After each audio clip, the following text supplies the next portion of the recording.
Welcome to Top Shelf Men. I'm Reese. Today we're going to be talking as to why single mothers are beta factories. Now, single mothers are treated as sacred cows in the West. They are constantly praised and celebrated. Then when you hear negative things about society, for example, the high level of criminals in prison coming from single parent households, you will hear always, left or right, regardless of political leaning, that the blame is on fatherless homes. Neither side of the political spectrum will ever dare to put the blame on single mothers. All sides live in fear of offending or putting the blame on women. And the reality is because women work as a collective and women spend much of the money that drives up the debt that our economy is dependent on. It's always been easier to shit on men. After all, we're used to sanctifying women and shitting all over masculinity. We live in a culture where nobody dares to criticize any women for making terrible choices. Women are treated as superheroes and victims all at the same time. If anyone dares to criticize any particular group of women, they'll be labeled as misogynists for not celebrating all of women and their bad choices and failures.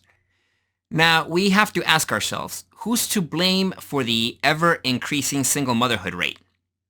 With rare exceptions, you can squarely put the blame for the ridiculous number of single mothers squarely on women.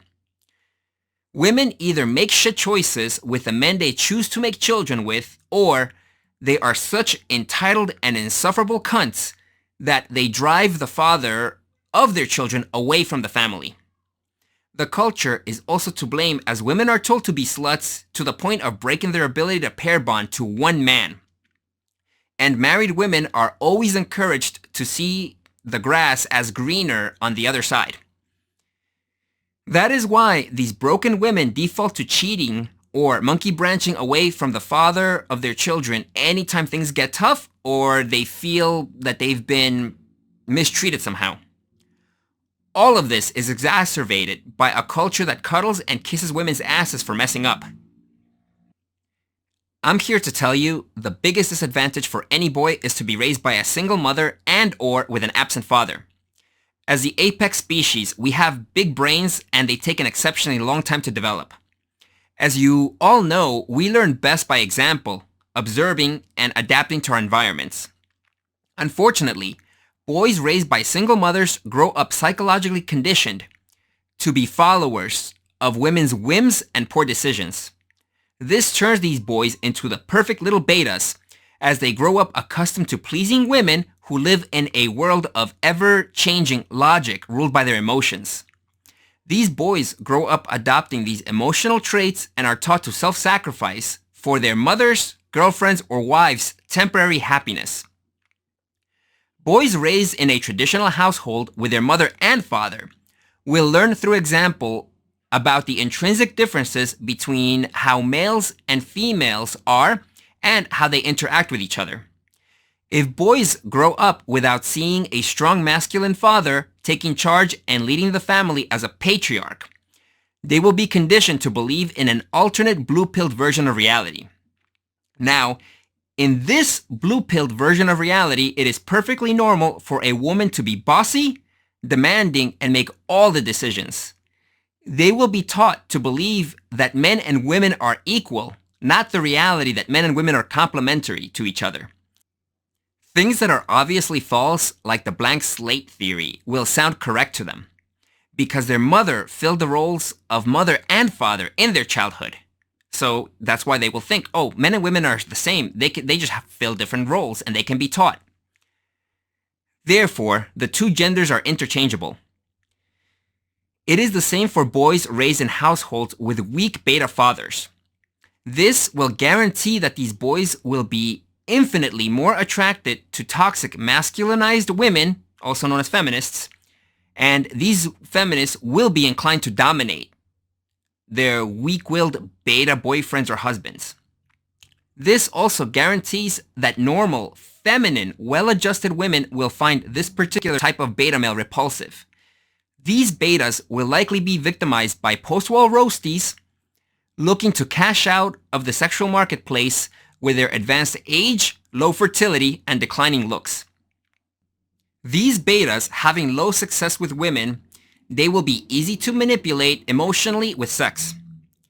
They will become good little plow horses in their relationships, and the cycle will start again with the next generation of boys that will grow up into becoming betas, then good little plow horses for the next generation of toxic women, eventually becoming single mothers.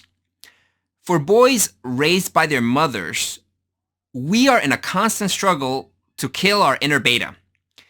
If you were raised by your mother, then congratulations on taking the red pill because you're here watching this video now. You were raised in a way where you were supposed to become the perfect little beta, but you realized everything we learned about women's nature from our mothers is a lie. Of course your mother loves you.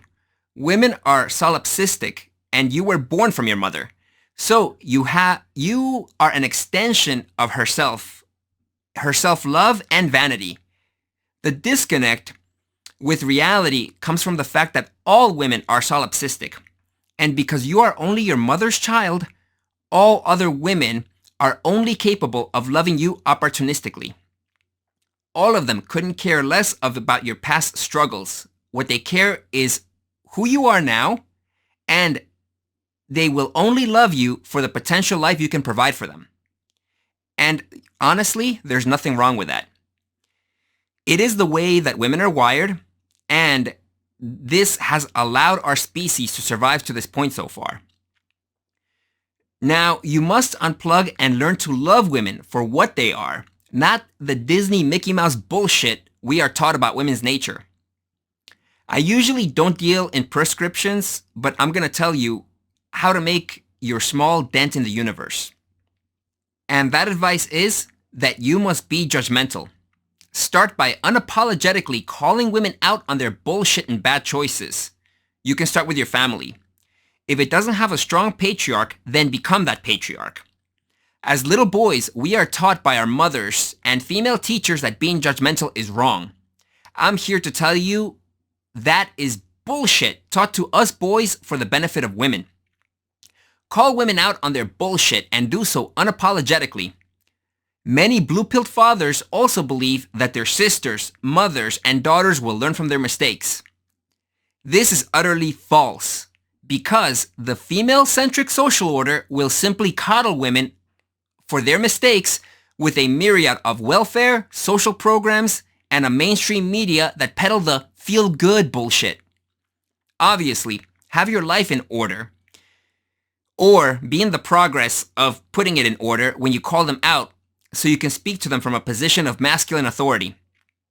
You gotta be beyond reproach, as women's emotional logic always resorts back to what about you, instead of what's right and what's wrong and facts.